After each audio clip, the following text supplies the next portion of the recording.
Salut les amis, j'espère que vous allez bien. Dans cette nouvelle vidéo, je vais vous présenter le projet sur lequel je suis en train de travailler. Ça fait quasiment près de 2 semaines que je n'ai publié aucune vidéo sur la chaîne. Alors la raison est toute simple, je suis en train de développer une application graphique sur Python en utilisant le module Tkinter. Et cette application va donc communiquer avec la carte Arduino via le port série.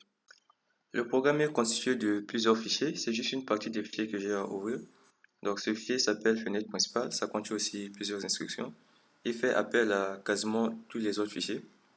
Et là on a le fichier principal qui fait donc appel à la fenêtre principale qui contient donc toutes les instructions utiles au bon fonctionnement du programme. Donc je vais lancer ce fichier, on va donc voir à quoi ressemble l'application.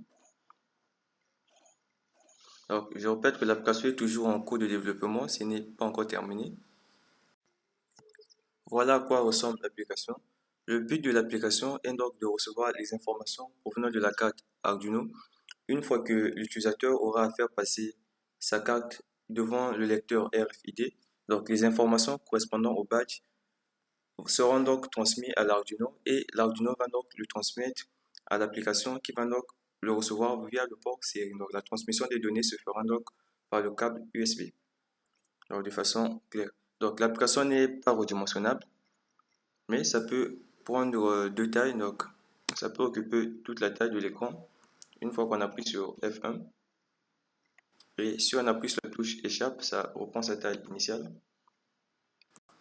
Donc ici, comme on peut regarder sur le menu, on a le menu accueil qui contient des sous-menus comme le menu démarrer, info personnelle et supprimer.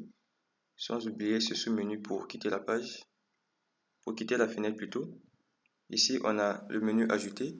C'est même aussi incomplet. Je compte ajouter un autre sous-menu qui va donc nous permettre de modifier les informations une fois qu'on les aura enregistrées. Et ici, on a le menu aide. Donc, je vais donc commencer même par ça. Je rentre dans documentation. Comme je suis à le mentionner, documentation en cours de développement. Donc, ce n'est pas encore terminé. Je vais compter cette partie plus tard. Je suis encore dans les améliorations. Et ici, donc, ces raccourcis sont valables. Je peux soit venir cliquer ici ou encore faire un Alt plus P. Ça va me sortir la fenêtre concernée. Et ici, j'ai essayé de donner une définition, un aperçu bref en ce qui concerne la chaîne. Donc, comme on peut lire, bonjour, RS est un groupe de jeunes étudiants passionnés d'informatique et de la mécanique, créé le 10 juillet 2021. Vous pouvez nous suivre sur notre YouTube, Rachel System, Facebook Rachel System et mon adresse email qui a été donnée. Abonnez-vous pour nous soutenir et partagez la chaîne. Donc, voilà un peu ce que ça contient. Et à propos du logiciel aussi, j'ai d'abord donné une petite description, ce qui sera amélioré bien sûr, vu que c'est en cours de développement.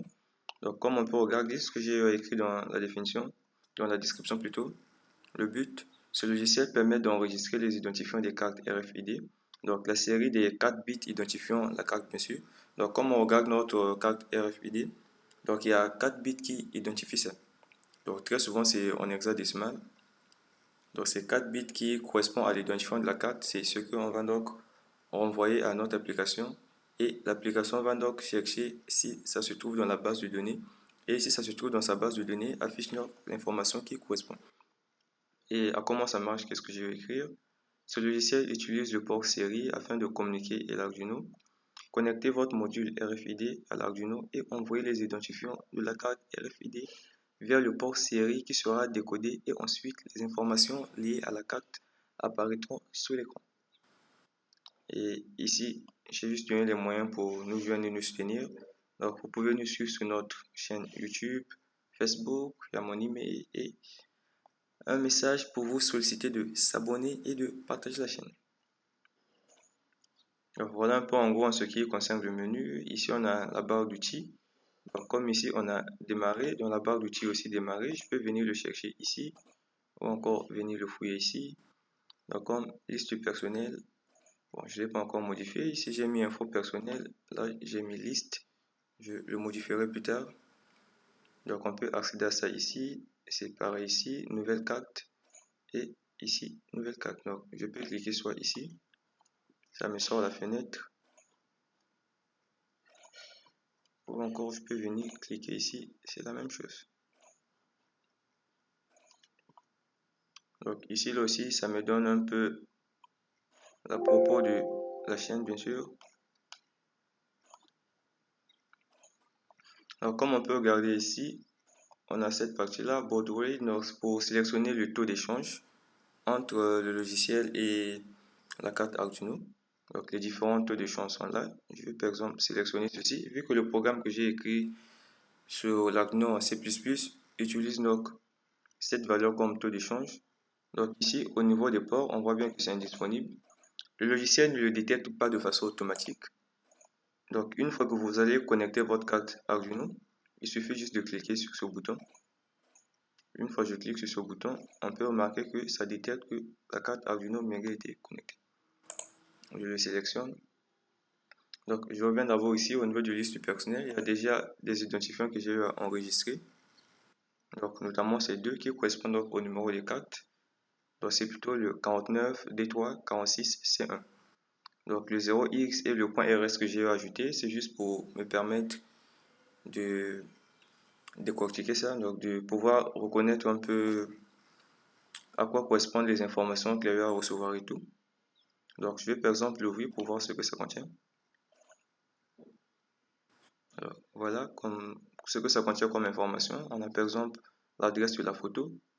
C'est stocké à l'adresse dans le disque local D, programmation Python, icône et télécharge. Le titre de la photo, c'est télécharger un .jpg. Donc on a le nom, donc on a toutes les informations que ça contient. Je peux aussi ouvrir l'autre donnée enregistrée qui reste, celui-ci. Et lui aussi contient ces informations. Donc on a l'adresse de la photo, on a le nom, le prénom, la date et autres. Donc une fois par exemple, je clique sur liste par exemple et que je sélectionne rien, ça me sort aussi une fenêtre vide. Il suffit juste de le fermer. Donc venons par exemple à la nouvelle carte ici. Donc le nombre de caractères est limité. À la nouvelle carte, je peux par exemple saisir par exemple le nom, je mets Malik, ça le mettra en majuscule de façon automatique. C'est inclus dans la programmation, dans les instructions. Donc je mets par exemple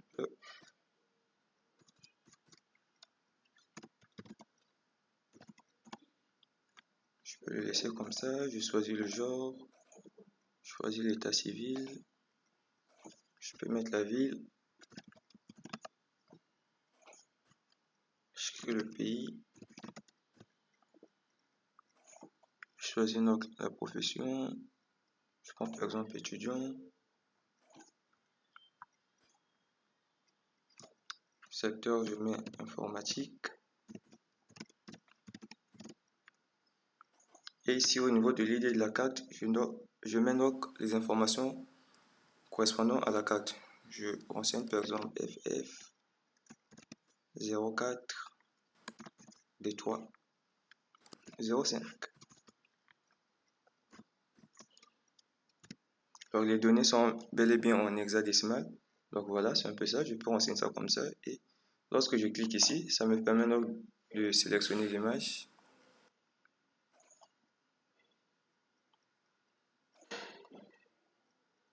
Je vais par exemple chercher l'image ici. Donc ici, juste les fichiers PNG qui se sont affichés. Donc, si je veux ouvrir les JPEG, je modifie donc.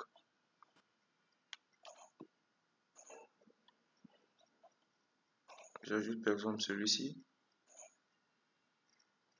Alors là, il y a une fenêtre de confirmation qui s'affiche. Me demander si je veux vraiment insérer cette image. Je sélectionne oui et cela change. Donc pareil aussi pour enregistrer, il y a un message de confirmation qui s'affiche. Je vais cliquer sur non. Et si je vais restaurer la fenêtre, je clique sur restaurer. C'est aussi la même fenêtre qui s'affiche pour me demander si je veux vraiment restaurer. J'ai la possibilité d'annuler. Tout comme je peux vraiment restaurer et les informations redeviennent par défaut. Alors, je vais sortir de la page et rentrer dans ce qui nous intéresse vraiment. Donc là, je rentre dans démarrer. Donc ici, dans démarrer, comme on peut voir ce que j'ai écrit ici, d'abord au tout début, tout est vide. Donc on me dit droit, cliquez sur le bouton Start pour débuter la lecture. Par où ici, pour cette fenêtre, je compte le modifier. Vu que je n'ai pas encore terminé, je suis toujours en train de coder, de tester le programme. Donc je compte modifier donc cela aussi, de telle sorte que ça soit beaucoup plus performant. Donc je clique sur le bouton Start. Donc j'ai déjà eu à sélectionner les ports et autres. Je clique sur le bouton Start. Donc ça permet donc d'établir la connexion entre l'Arduino et le logiciel. Une fois que je clique sur Start, la connexion est donc établie. Et une fois que la connexion est établie, à ce moment-là, je peux maintenant passer ma carte devant le lecteur RFID.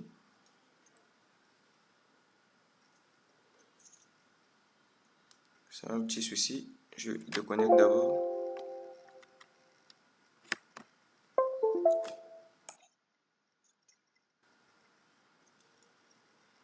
Voilà.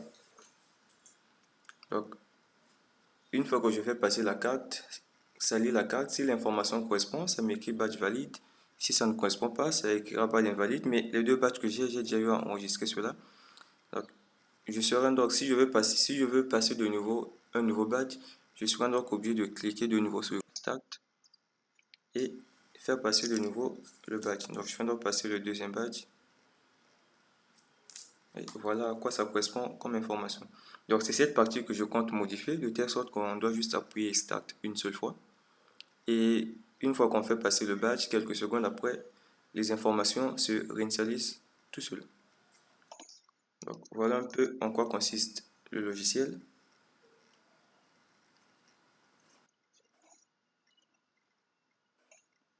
Alors, comme je disais, voilà un peu en quoi consiste le logiciel. Alors, j'espère que le projet vous plaît. N'oubliez surtout pas de vous abonner, de liker et de partager la vidéo. Surtout, ne vous inquiétez pas, une fois que j'aurai à terminer le code, donc je partagerai donc le code sur mon GitHub. Vous pouvez donc le télécharger sur mon compte GitHub. Mais de grâce, je vous demande juste de s'abonner et de partager la vidéo. On se donne donc rendez-vous à la prochaine vidéo.